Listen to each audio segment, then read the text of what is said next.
Pessoal, então vamos lá, vamos dar início a mais uma aula aqui para vocês. Vamos falar um pouquinho hoje sobre medicações de emergência e tipos de acesso, né? Por quê? Porque algumas coisas que a gente vai utilizar muito em situações de emergência são medicações que acaba que é uma das principais funções nossa, né? E também acesso. Olha só, a inserção, por exemplo, do CVP, que é o catéter venoso periférico, que é esse que a gente utiliza, né? Principalmente, sobretudo, em membros superiores, né? Ele é atualmente uma prática indispensável dentro do contexto hospitalar.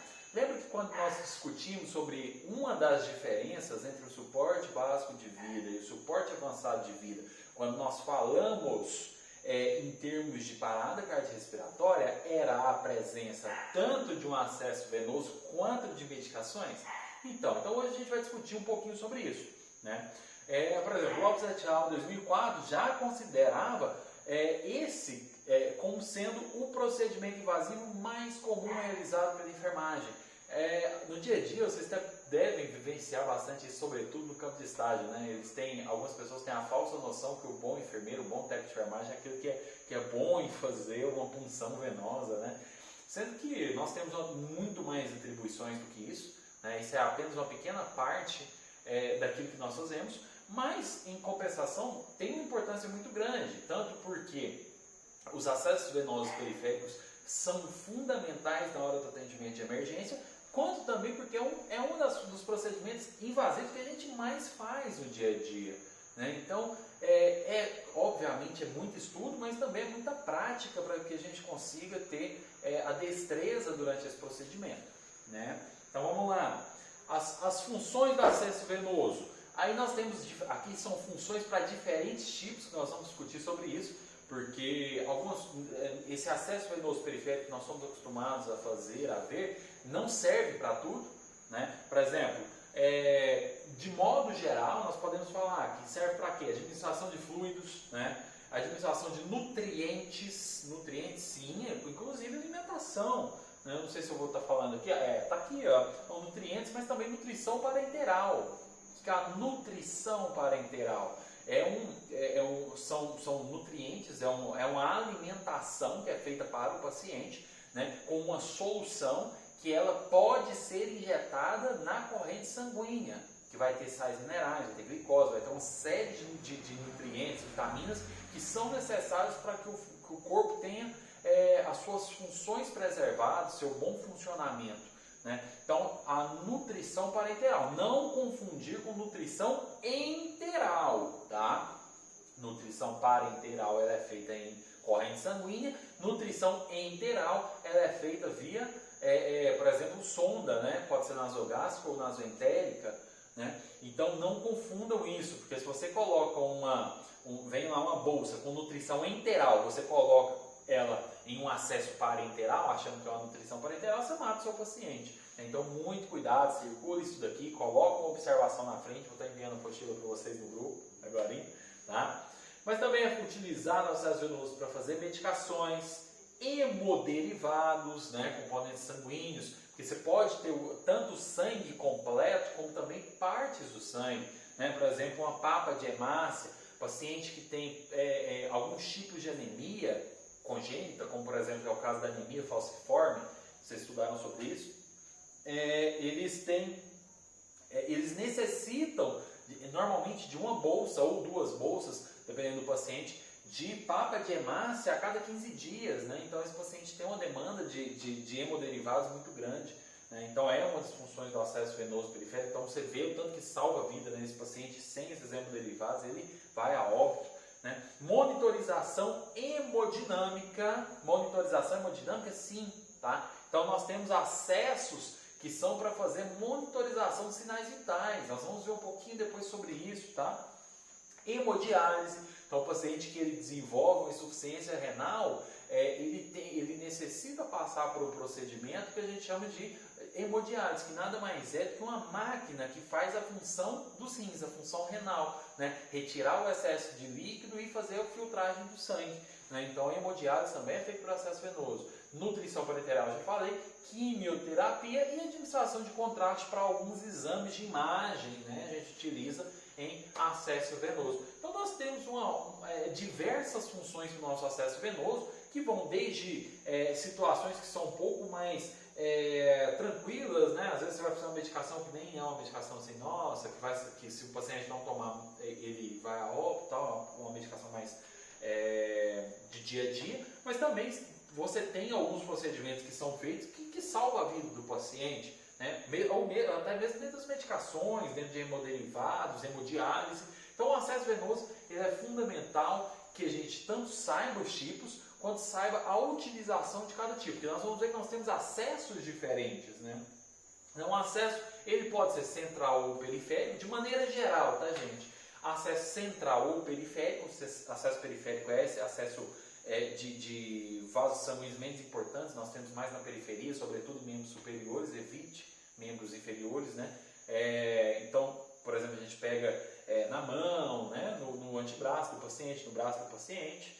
E nós temos o acesso central, jugular interna, subclávica interna, né? São vasos sanguíneos que têm uma capacidade de receber drogas mais potentes, né? E que têm uma capacidade de receber volumes maiores, tá? Então são vasos sanguíneos maiores, são vasos sanguíneos que estão mais próximos ao centro do teu corpo e não na periferia. Porque, por exemplo, drogas vasoativas, a gente vai ver que a gente faz em acesso central, a gente não faz em acesso periférico. Até dentro de sala de emergência, na hora da correria, você acaba fazendo algumas drogas vasoativas em acesso periférico, né?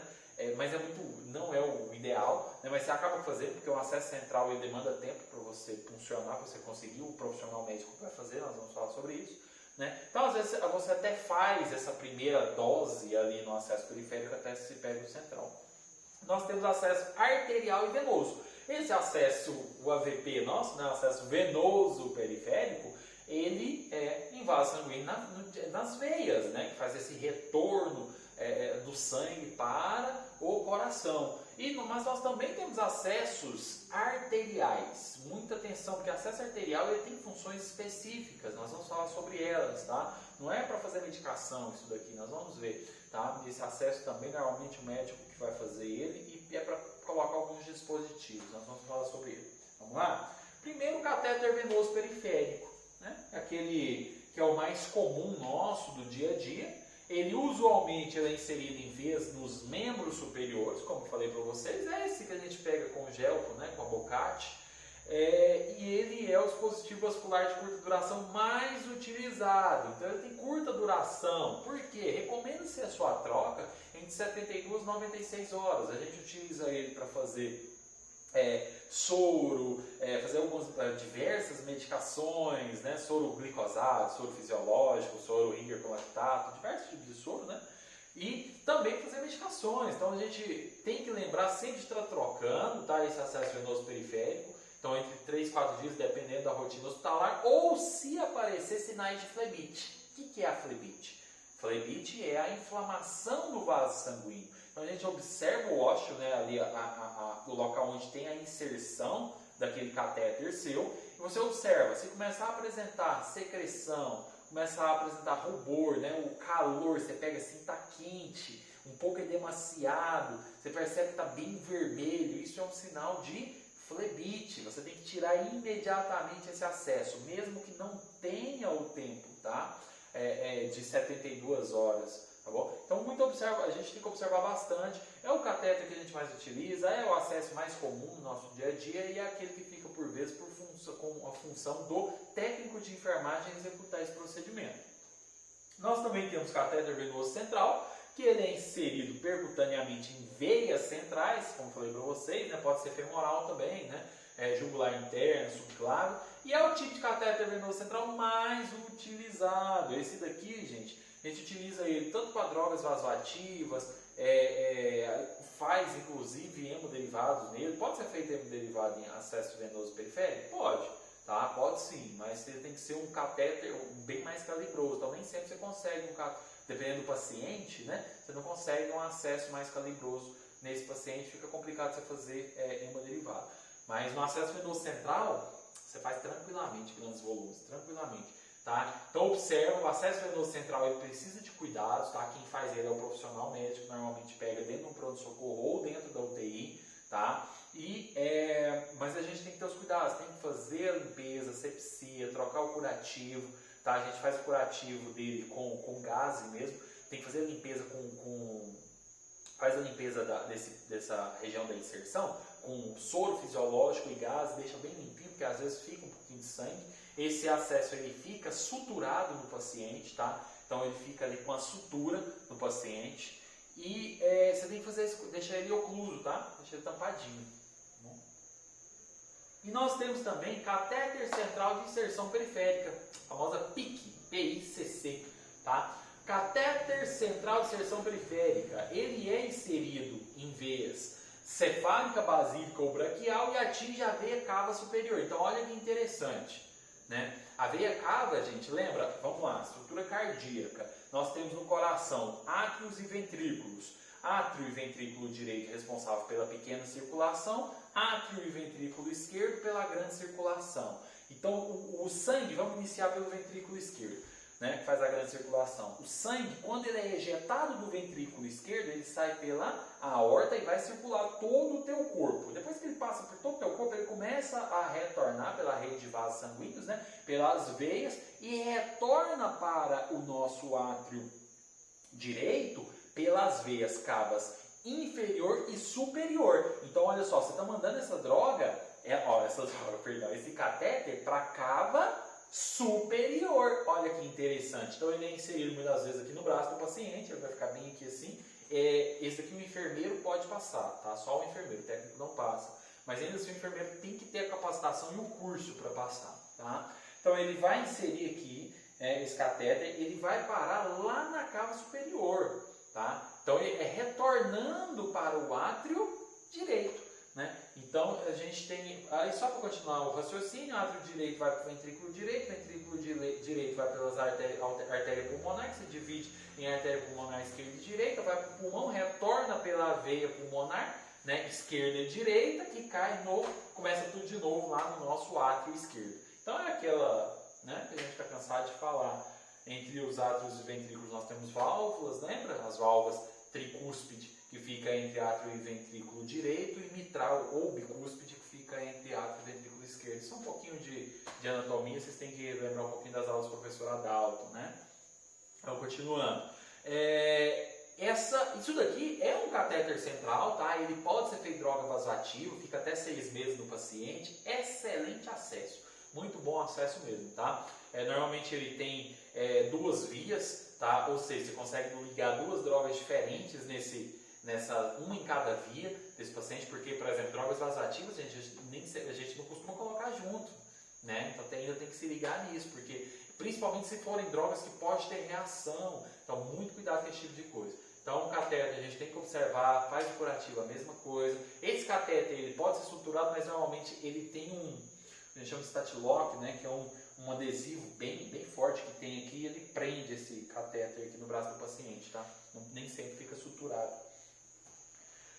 Então, basicamente, nós temos esses os principais, tá? Mas nós também temos catéteres de inserção arterial, por exemplo, para ver pressão arterial invasiva. Então, só porque eu não coloquei aqui, mas vocês podem anotar. Quando é que eu tenho, por exemplo, um catéter arterial? Por exemplo, quando a gente vai instalar uma PAI, que é a pressão arterial invasiva.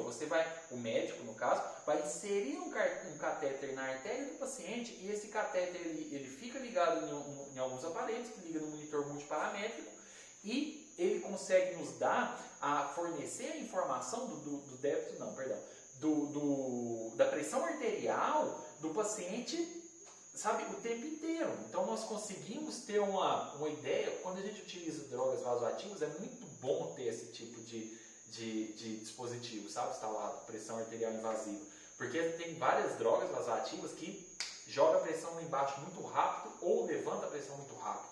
Então a gente tem que estar ligado nisso daí, tá? Vamos dar continuidade, gente.